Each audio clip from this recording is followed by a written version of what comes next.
नमस्कार, the wire में आपका स्वागत है। मैं हूं आरफा खानम शेरवानी।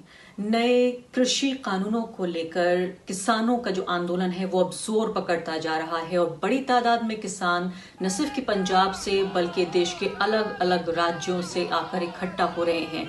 ठंड बढ़ रही है, कोरोना वायरस का जोर भी बढ़ रहा है। उस सब के बावजूद इस सब की परवाह किए बगैर जो किसान है वो ये चाहते हैं कि जो सरकार है, जो दिल्ली में बैठी हुई है, जो संसद है, वो उनकी आवाज सुने।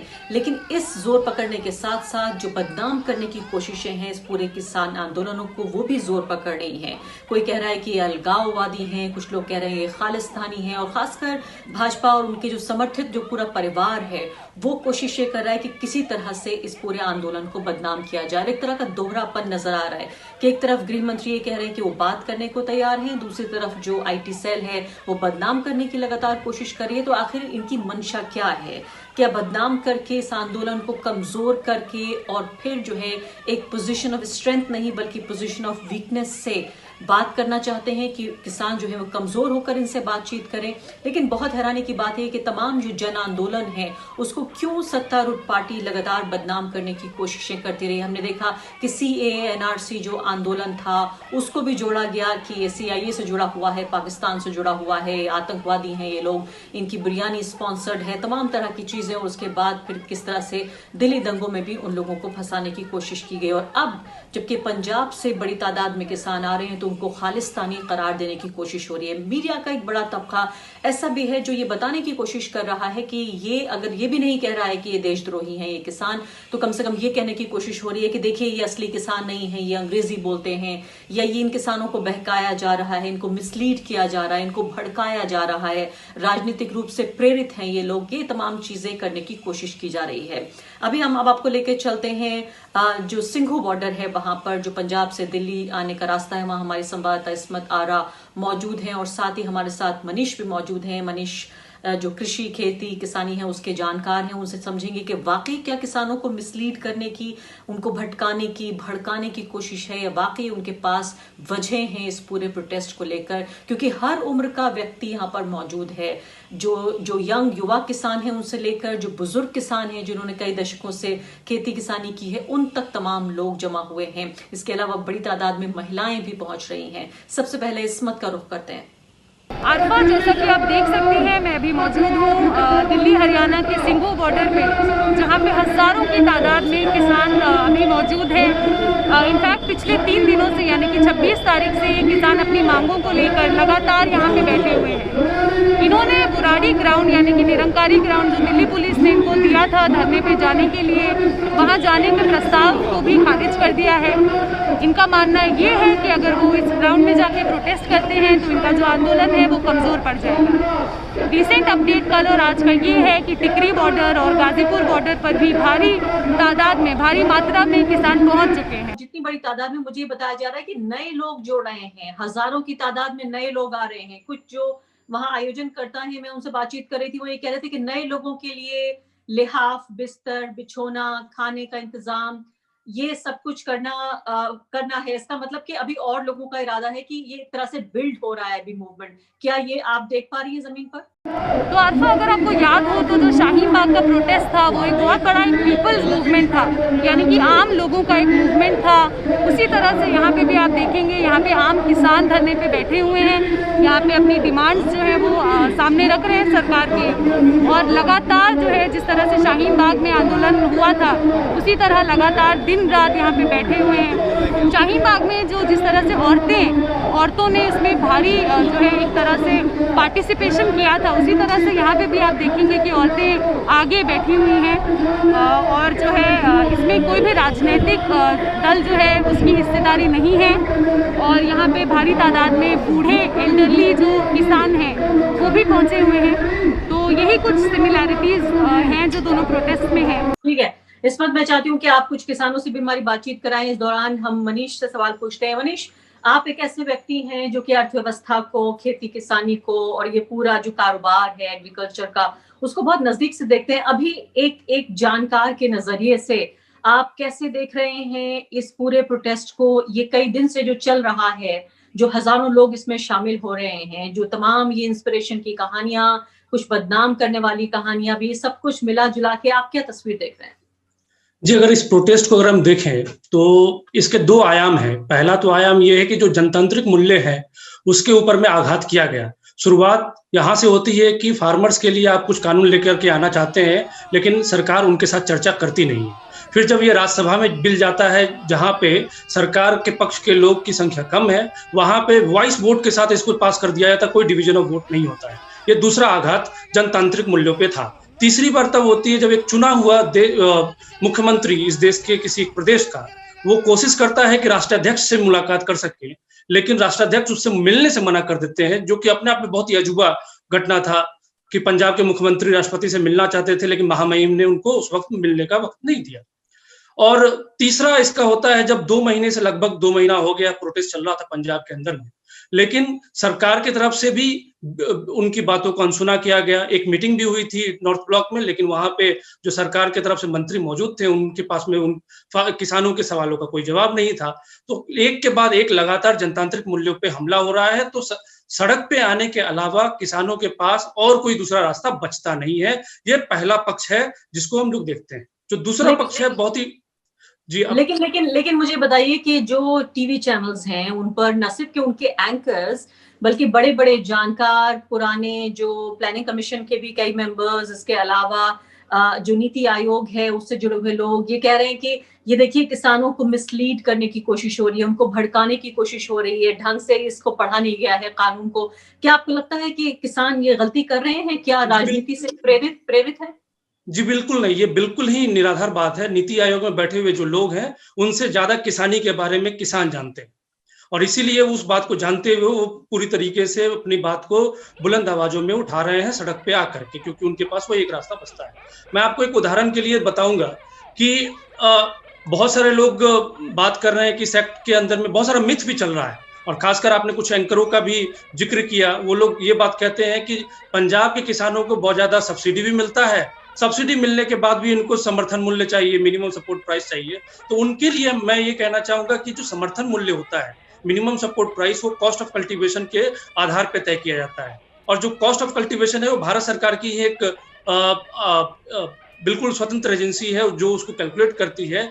जितने भी छूट किसानों को मिलते हैं, जो भी सब्सिडी मिलते हैं, वो उस कॉस्ट के अंदर में नहीं आते हैं, मतलब उसको अकाउंट किया जाता है और उसके बाद एक प्राइस पे पहुंचते हैं। और उसके बावजूद, उस सब्सिडी के बावजूद अगर किसानों को मिनिमम सपोर्ट प्राइस नहीं मिलता है तो उनको घाटा फेस करना पड़ता है। और दूसरी बात ये भी कि जो सब्सिडी किसानों को मिलता है अनाज उपजाने के लिए, वो किसान अपने घर में नहीं रख लेते हैं, वो सब्सिडी अनाज के अंदर में जाता है, और वही अनाज आपके और हमारे पेट में भी जाता है। जो एंकर चिल्ला चिल्ला के ये कहते हैं कि सब्सिडी किसानों को मिला, उनको ये पता होना चाहिए कि जो अनाज उनके पेट में जा रहा है वो सब्सिडी उसके अंदर में है। अगर वो सब्सिडी वहां पे ना होता तो शायद वो अनाज खाने लायक ना होते। बहुत सारे लोग शायद वो खा भी लेते, लेकिन जितना कीमत होता वो शायद दे नहीं पाते। तो ये तो बात हुई एमएसपी को लेकर के जो लोग भ्रम फैलाने का कोशिश कर रहे हैं। कुछ लोगों का ये भी भ्रम फैला रहे हैं कि एपीएमसी खत्म नहीं हुआ, एग्रीकल्चर प्रोड्यूस मार्केट कमेटी जो है वो खत्म नहीं हुआ। लेकिन अगर आप farmers produce and commerce act को देखें, जो इस 3 एक्ट में से एक एक्ट है, उसके आर्टिकल 6 और आर्टिकल 14 को पढ़िए। उसमें 6 में ये लिखा हुआ है कि जो भी रिसोर्स मोबिलाइजेशन एपीएमसी के लिए होता है, उस सारे मोबिलाइजेशन को इस एक्ट के द्वारा खत्म किया जाता है। मतलब एपीएमसी चलाने के लिए किसी भी प्रकार का संसाधन आपके पास में नहीं होगा। आर्टिकल 14 उसी एक्ट का ये बताता है कि अगर किसी स्टेट ने अपना कोई स्टेट का एपीएमसी एक्ट बनाया है और कुछ भी तालमेल की कमी है, तो जो हम कह रहे हैं, जो केंद्र सरकार कह रही है, वही बात लागू होगा।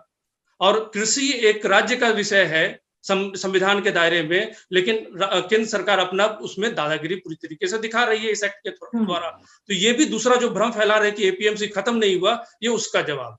एक और चीज जो आपने कहा कि इस पूरे चीज के अंदर में कहीं ना कहीं एक टेक्निकल बातें भी हैं, बहुत ही तकनीकी बातें भी हैं, जिसको लेकर के नीति आयोग के लोगों का एक अलग सोच हो सकता है, लेकिन उस पे जो हमारे पास जो हमारे नेशनल और इंटरनेशनल एक्सपीरियंस हैं वो कुछ और बताते हैं। मैं आपको एक उदाहरण दूंगा फिलीपींस का। और इस दौरान मनीष हम ये बताना चाहते हैं कि किस्मत आरा, वहाँ जो ग्राउंड जीरो है, वहां से ही तस्वीरें हम तक ला रही हैं, दिखा रही हैं। यहाँ पर एक ऊंची जगह पर चढ़कर वो एक तरह से एक बर्ड्स आई व्यू जिसे अंग्रेजी में कहते हैं दिखाने की कोशिश कर रही हैं। एक तस्वीर जिसमें ये अंदाजा भी हो रहा है, आप देखिए कि वहाँ किसान तो ऊपर बैठे हुए हैं, लेकिन इसके अलावा हम ये देख रहे हैं कि बड़ी तादाद में उस ग्राउंड में लोग जमा हैं और जो तैयारी है वो लंबी नजर आ रही है। तो सरकार के जो हाथ पैर हैं जो अभी ठंडे पड़ रहे हैं, जिसमें गृह मंत्री ये कह रहे हैं कि अगर आप उस जगह से हट जाएंगे तो प्रदर्शन स्थल से तो आपसे बातचीत करेंगे।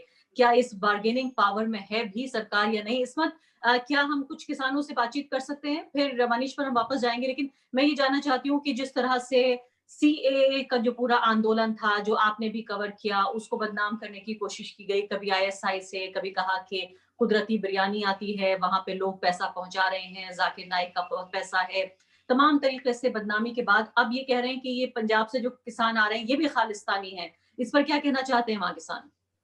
तो आस्था, जैसा कि आपको याद होगा कि शाहीन बाग का जब प्रोटेस्ट हुआ था तो उस समय पे भी बहुत से मीडिया वाले और बहुत से लोग ट्विटर पे ये लिख रहे थे कि खासतौर पे बीजेपी आईटी सेल के जो हेड हैं अमित मालविया, उन्होंने एक वीडियो एक पोस्ट शेयर किया था जिसमें उन्होंने कहा था कि औरतें यहाँ पे बिरयानी खाने के लिए 500-500 रुपये लेके बैठती हैं। उसी तरह से इस प्रोटेस्ट को भी डीलेजिटिमाइज करने की बहुत कोशिश की जा रही है। नेशनल जो मीडिया है हमारा वो ये दिखा रहा है बार बार कि जो किसान हैं उनको कोई भड़का रहा है, मगर जिन किसानों से हमने बात की उन्होंने बहुत वैलिड रीजन दिए हमको। उन्होंने ये भी कहा कि उन्हें पूरी तरह से जो है इन लॉज की समझ है और ये समझते हुए वो इन लॉज की वापसी चाहते हैं, ये चाहते हैं कि इन लॉज को रद्द किया जाए। और अगर आप ट्विटर पे देखेंगे तो एक मुहिम चल रही है, जैसे कि एक्ट्रेस कंगना रनौत ने कल परसों एक ट्वीट किया था जिसमें उन्होंने एक धार्मिक लाइंस पे जो है इस प्रोटेस्ट को बांटने की कोशिश की थी। और विवेक अग्निहोत्री जिन्होंने एक एक्टर दीप सिद्धू का एक वीडियो ट्वीट किया था और उसमें ये कहा था कि ये कैसे किसान हैं जो अंग्रेज़ी बोलते हैं। एक तरीके से ये लगातार कोशिश हो रही है कि इस प्रोटेस्ट को जो है डीलेजिटिमाइज किया जाए, मगर जो किसान हैं वो पूरे जोर से लगे हुए हैं और वो ये कह रहे हैं कि हम ये नहीं होने देंगे। ये बताइए कि जैसे कि बहुत सारे लोग ये बात कह रहे हैं कि किसान जो है पैसे लेके आते हैं यहाँ पे, पाकिस्तानी जो है यहाँ पे सपोर्टर्स आ रहे हैं, तो उसका आपका क्या कहना है? कहना है भाई सारे किसान ही आए जिदा मोदी मीडिया कहन रही हो आ भाई ये पैसे लेके आए आ, कोई कहता वे 100 रुपया लेके आया, कोई कहता वे मैं इतने 200 रुपया लेके आए आ। ये दसो भी तुसीं इन्ने दिन इतने इन्नियां डांगा खादियां, इन्ने बैरीगलां दे पुलिस ने धक्का किया किसानां नाल, पैसे लैके ये काम कोई कर सकदा? इसलिए जिहड़ी मीडिया आ वो मोदी दी बिकी हुई मीडिया आ। इसलिए ये जिन्ने भी किसान आए हैं अपने हक लैन आए हैं, इन्हें हक लैके ही जाना है। ते साडे नाल कोई होर कोई मतलब कि कोई पार्टी मैंबर, कोई पंजाब का या हरियाणे का कोई पार्टी मैंबर नहीं गा, ये सिर्फ किसान आ, किसान ही इतने आए। जैसे कि आपको एक बात और बता रहे थे कि अगर पैसे लेके आना होता तो इतनी मार क्यों खाते थे? अगर आप थोड़ा सा वो बात भी बताएं दोबारा। जे पैसे लैके आते 100 रुपये लैके आते कहते आ, जो मोदी ने 2000 का नोट कढ़ता है ना, 2000 का नोट करते महंगाई देखो साडे देश में कितनी बढ़ गई आ, 100 रुपये की साडे देश के वैल्यू की आ, 100 रुपया ना कहीं नहीं हो सकता। ते जे कहे पंजाब तो दिल्ली आना है तो 100 रुपये नहीं आ सकता। पैसे लैके नहीं आए, ये किसान आए आ जेडे मेहनत करते हैं अपने मेहनत का हक लेना है। मैं आपसे और किसानी से और बात करा देती हूँ। एक यंग है जो थोड़ा सा एक इस पे बता आईटी सेल के बारे में एक बात कह रहे थे। सर अभी कुछ दिन पहले आप हमें एक बात बता रहे थे कि जो एक तरह से आईटी सेल ट्विटर पे इस तरह का मुहिम चला रहा है, प्रोपेगेंडा चला रहा है किसानों के खिलाफ, उसके बारे में आप कुछ बताइए हमें।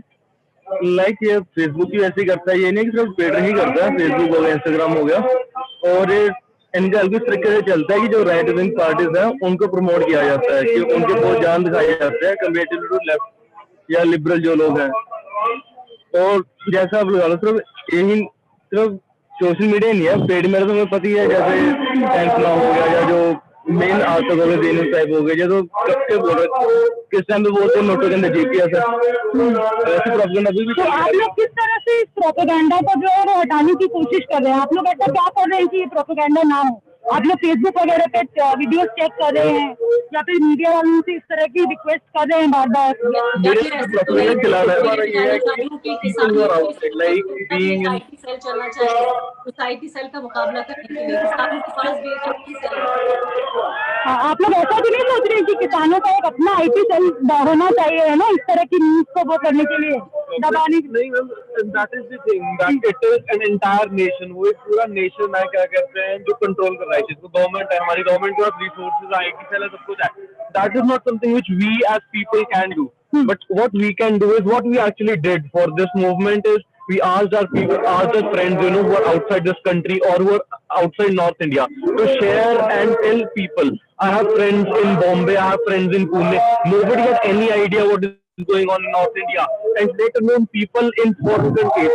अब जाके क्या कहते हैं, after we consciously thought about it and we tried to break the algorithm, अब जाके since the last couple of days people have actually started getting knowing about it.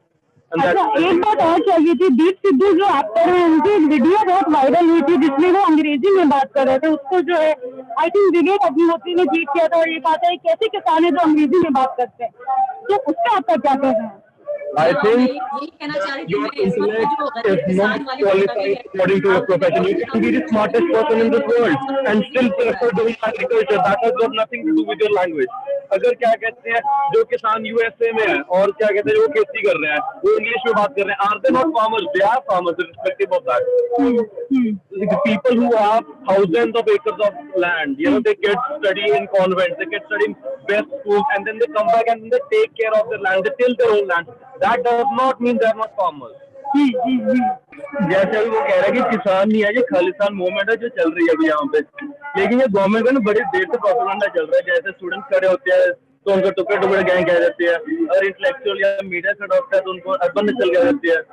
Like अभी फार्मर्स को टेररिस्ट कह रहे हैं एक तरीके से, लेकिन जो पंजाब के किसान जो यहाँ पे आए हुए हैं, अगर आप नोट करो, हरियाणा हो गया, यूपी हो गया, अब पिछले साल लगा लो 2 साल तमिलनाडु के किसान कितना प्रदर्शन करके गए थे, उसको कवरेज मिले ढंग से. मतलब कि वोट ही करना एक ऑप्शन रहेगा, जितना मतलब बोलते रहो कोई फर्क नहीं पड़ेगा. ब्लॉकेट करो जितना कर सकते हो, प्रेशर करो गवर्नमेंट को अपने बात मनवाने के लिए. तो किसी भी ऑर्गेनाइजेशन ने, कल मैं देख रहा था कि किसी भी ऑर्गेनाइजेशन मांगा नहीं है कि हमें ये बिल चाहिए, मांग क्या रहे हैं स्वामीनाथन रिपोर्ट, लेकिन मिलेगी कब वो, उसके ऊपर कोई बात नहीं कर रहे. मतलब कि आधी चीजें करेंगे, आधी चीजें नहीं करेंगे, जो नहीं मांगते वो कहते हैं वो पकड़ो. असमत आपका मनीष, ये बताइए कि अभी जो हम देख रहे हैं ये किसानों के पूरे हालात, इसमें अमीर किसान, गरीब किसान, इसको लेकर हम देख रहे हैं सोशल मीडिया पे प्रोपेगेंडा है. आप इसकी राजनीति हमें समझाइए कि क्या किसानों को भी, जो हम देख रहे थे सीए के प्रोटेस्टर्स थे, चलिए खास धर्म के लोगों को कह दिया कि मुसलमान हैं तो पाकिस्तानी है, आतंकवादी है, आईएसआई से जुड़ा हुआ है, लेकिन किसान जो कि अलग धर्मों के, जाहिर है कोई एक मजहब नहीं है, ये एक पेशा है, ऐसे में एक खास तरह की विचारधारा, ये खास तरह की ऑर्गेनाइजेशन, ये एक खास तरह से क्या डिमोनाइज करना इतना आसान भी है किसी भी आईटी सेल के लिए कर पाना इस तरह से? और इसकी राजनीति क्या है? क्या ये आम लोगों की नजर में इस प्रोटेस्ट को इस तरह से अवैध या डीलेजिटिमाइज किया जा सकेगा क्या? देखिए, इसकी आवाज तो बहुत ज्यादा सुनी जाती है. इनके पास में इनका खरीदा हुआ मीडिया है, इनके जो कॉर्पोरेट साथी लोग हैं उनके पास में पूरा का पूरा मीडिया घराना है, तो ये जो भी चाहे प्रोपेगेंडा फैला सकते हैं. लेकिन इस प्रोपेगेंडा के टेकर्स कितने हैं, अगर हम वो जानना चाहें तो मैं आपको एक आंकड़ा दूंगा. इस देश के अंदर में जितने भी परिवार हैं, उसके परिवारों का लगभग 90.2 मिलियन एग्रीकल्चरल हाउसहोल्ड्स हैं, वो किसानी पे सीधा सीधा आश्रित हैं. और अगर किसानों को खालिस्तानी या आतंकवादी कहा जाएगा, तो जो किसानी पे आश्रित परिवार है वो सीधा सीधा इसको अपने ऊपर लेगा. तो ये एक, मुझे लगता है कि बहुत ही व्यर्थ का प्रयास है. बहुत जरूरी है इस बात का कि एक सार्थक बहस में जाकर के सरकार और सरकार के लोग सार्थक बहस में जाकर के जो भी कमियां हैं उसको दूर करने की कोशिश करे, उसको समझने की कोशिश करे, ना कि ये करे कि जो भी आवाज उठाता है उसको अर्बन नक्सल या फिर कम्युनिस्ट या फिर मुसलमान का इस्लामिक टेरर, इस तरीके के जो ब्रांड वो करना शुरू कर देते हैं किसी भी चीजों को, वो बहुत ही गलत है. इसके सकारात्मक पक्ष को हम लोगों को देखना चाहिए. सरकार को भी बहुत जरूरी है कि सकारात्मक डिबेट के अंदर में शामिल हो। लेकिन मनीष, अब जबकि सरकार ये कह रही है कि हम बात करने को तैयार हैं और लगता है कि 3 तारीख को वाकई बात कर लेंगे, हालांकि सोचिए कि तब तक कितनी जो पब्लिक प्रॉपर्टी है उसका नुकसान होगा, किसान जो है वो, मैंने आज ही सुना कि एक बुजुर्ग किसान ठंड से उनकी मौत हो गई। तो इस तरह की घटनाएं भी सामने आ रही हैं, जाहिर है जो जिसे कोलैटरल डैमेज कहा जाता है अंग्रेजी में, उस तरह की चीजें हमें देखने को मिल रही हैं। उस दौरान भी सरकार के पास टाइम है कि हैदराबाद में जाकर तमाम उच्चतम स्तर के भाजपा के नेता एक लोकल चुनाव के लिए भाषणबाजी कर रहे हैं, वहां कैंपेन कर रहे हैं, लेकिन यहाँ लाखों किसानों से बातचीत करने के लिए उनके पास वक्त नहीं है। क्या अगर वो बात करना चाहते हैं तो क्या ऑफर कर सकते हैं वो? क्या कानून में बदलाव करेंगे, कानून वापस लेंगे? अभी क्या लगता है आपको, क्या हो सकता है, बातचीत किस तरह की होगी? देखिए, जहां तक कोलेट्रल डैमेज की आपने बात कही, इसकी सीधी सीधी जिम्मेदारी सरकार की है, क्योंकि 2 महीने से लगातार प्रोटेस्ट पे हैं। इनफैक्ट जिस समय से ये कानून का बिल ड्राफ्ट हमारे सामने में था, तब से इसके खिलाफ बहुत सारे आवाज उठने लगे थे, लेकिन सरकार ने उसको सुना नहीं और संसद में भी बहस के बाद सीधा वॉइस वोट से उसको पास कर दिया। तो सरकार की सीधी सीधी जिम्मेदारी है, जो भी जान या माल का नुकसान हो रहा है, जो भी यातायात के साधन में रुकावट आ रहे हैं। रही बात की किसान यहां से हम किस और जा सकते हैं, तो ये जो 3 एक्ट आए हैं, ये 3 बहुत ही खतरनाक हैं और इसको बताने के लिए मैं आपको 3 बेहतर उदाहरण देना चाहूंगा। मैं एक उदाहरण लेता हूं कॉन्ट्रैक्ट फार्मिंग का, जो गुजरात से है।